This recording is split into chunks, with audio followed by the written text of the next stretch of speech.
Hello, School 14 students. My name is Mrs. Santucci. I am the school social worker and the anti-bullying specialist. Myself, along with Mr. Coco, who is the school counselor and the alternate anti-bullying specialist, are here to help students with any suspicion of bullying. So let me get started. HIB stands for harassment, intimidation, and bullying. This is something we talk about regularly. Today, I will walk you through the definition of bullying, the different types of bullying, how to differentiate between conflict and bullying, and what to do if you or someone you know is being bullied. Let's get started. What is harassment, intimidation, and bullying?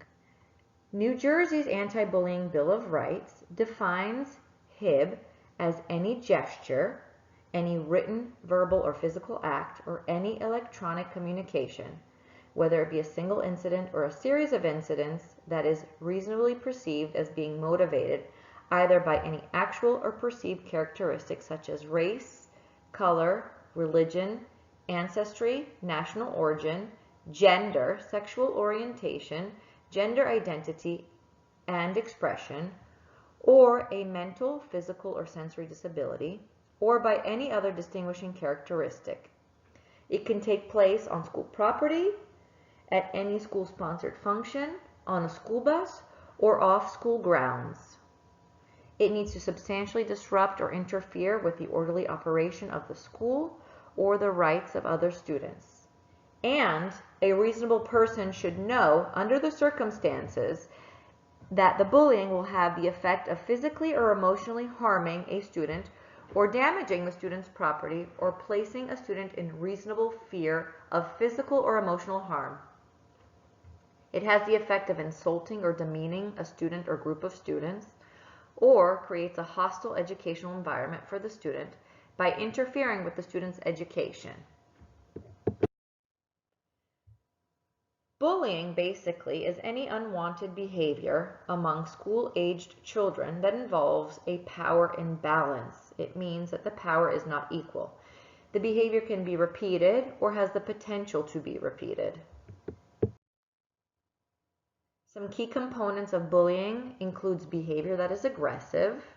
As I mentioned prior, there is an imbalance of power.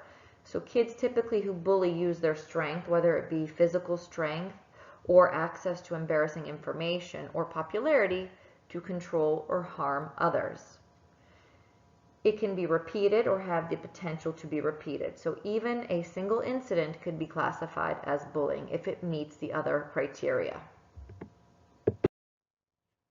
Different types of bullying include direct bullying and indirect bullying.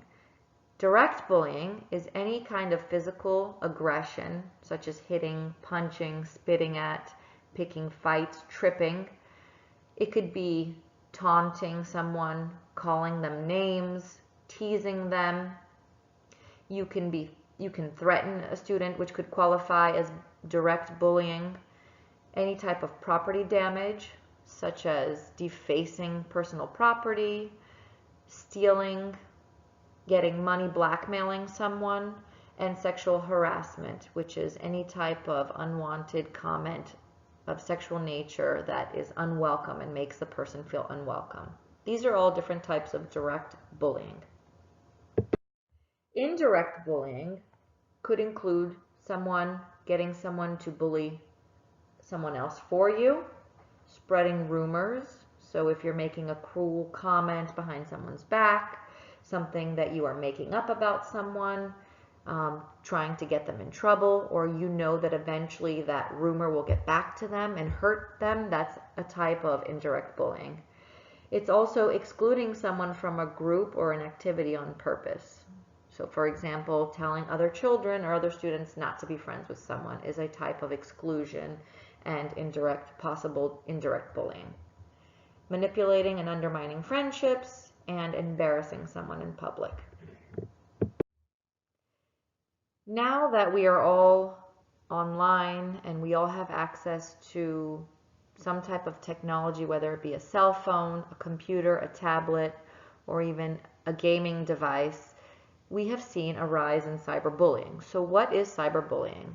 It is bullying that takes place over digital devices, such as a cell phone, a computer, or tablet, and can occur through text messages, apps, online social media, gaming communities, where people can view, participate in, or share content. Cyberbullying includes sending, posting, or sharing negative, harmful, false, or mean content about someone else. It can include sharing personal or private information about someone, causing that person embarrassment or humiliation. Some cyberbullying crosses the line into unlawful or criminal behavior. Most places where cyberbullying occurs include social media, such as Instagram, Snapchat, TikTok, text messages, instant messaging, online forums, chat rooms, email, and online gaming communities. As I mentioned to you when I began this presentation, I was going to talk to you about the difference between conflict and HIB. Conflict is something that is mutually competitive. It goes back and forth. It's two-sided. It includes disagreements, arguments, and fights, which is something that everyone has had at some point in their life. It's a normal part of growing up.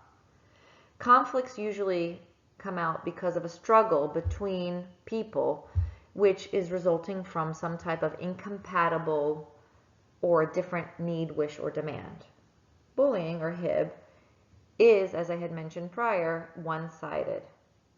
One or more students are victims of one or more person's aggression with the intent to physically or emotionally hurt that person or group of people. The victim is emotionally affected and does not want to be anywhere near the bully.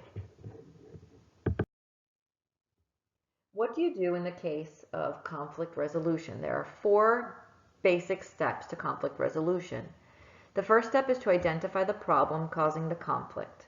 The second step is to understand the other person's point of view. The third step is to explore cooperative solutions. That's the key word, is cooperative solutions. So you agree to a solution. And the fourth step is to determine the appropriate solution and the method for implementing the solution. If at any point you feel the need to discuss a conflict or a case involving some type of disagreement, I'm going to ask that you reach out to myself or to Mr. Coco, and we will set up an appointment with students to discuss and come to a solution. Where does bullying happen? It could happen during school hours, after school hours, and really now with cyberbullying can happen around the clock at any time during the day. So during school we see it typically on playgrounds, in the hallway, at lunchrooms, in the classroom, the bathroom. After school we typically see it when students are coming to school, going home, at the bus stop, etc. And as I had mentioned, now with cyberbullying, we can see it at any time during the day.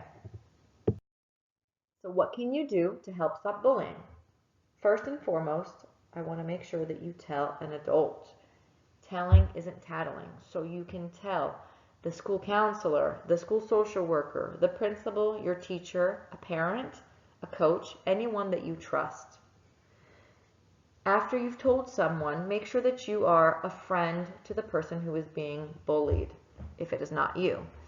What does that mean? That means walking home with a student who may be feeling bullied, helping to support them, including them. And last, if you feel comfortable and you feel safe, you can stand up to the bully. So what does that mean? It means you tell the bully that what they're doing is mean and wrong. Keep it very simple. Let them know, for example, that if they are verbally or emotionally attacking you, you look them straight in the eye and tell them to stop. You walk away and don't bully them back. After that's done, make sure you tell an adult. This concludes our presentation on harassment, intimidation, and bullying. If there are ever any questions, I urge you to reach out to myself, to Mr. Coco, or to Mr. Byrne. Thank you.